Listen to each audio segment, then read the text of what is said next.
Hi everyone.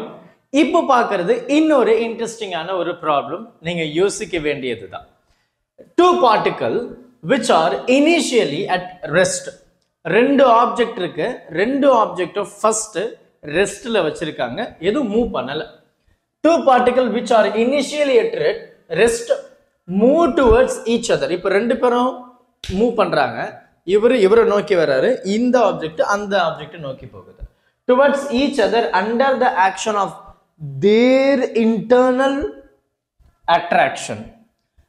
If their speed are v and 2v.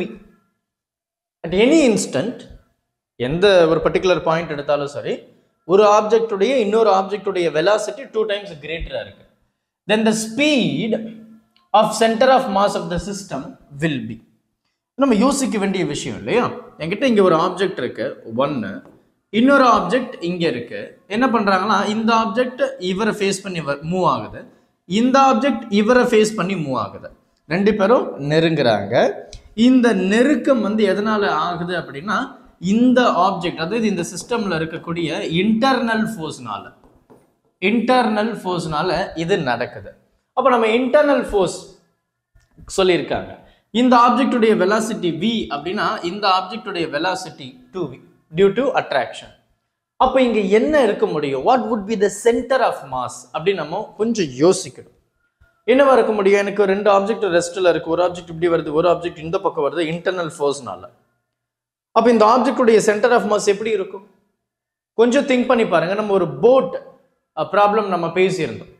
ஒரு போட்ல 55 kg ஒரு பர்சனும் 65 kg ஒரு பர்சனும் இருந்தாங்க.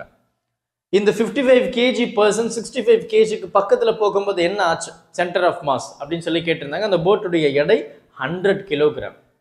அந்த போட்டுடைய நீளம் 3 மீட்டர். அங்க நம்ம என்ன பேசியிருந்தோம்? எக்ஸ்டர்னலா எந்த ஃபோர்ஸும் ஆக்ட் ஆகல. அப்ப என்னுடைய சென்டர் ஆஃப் மாஸ் ஷிஃப்ட் ஆகல, 0ன்னு நம்ம பேசியிருந்தோம்.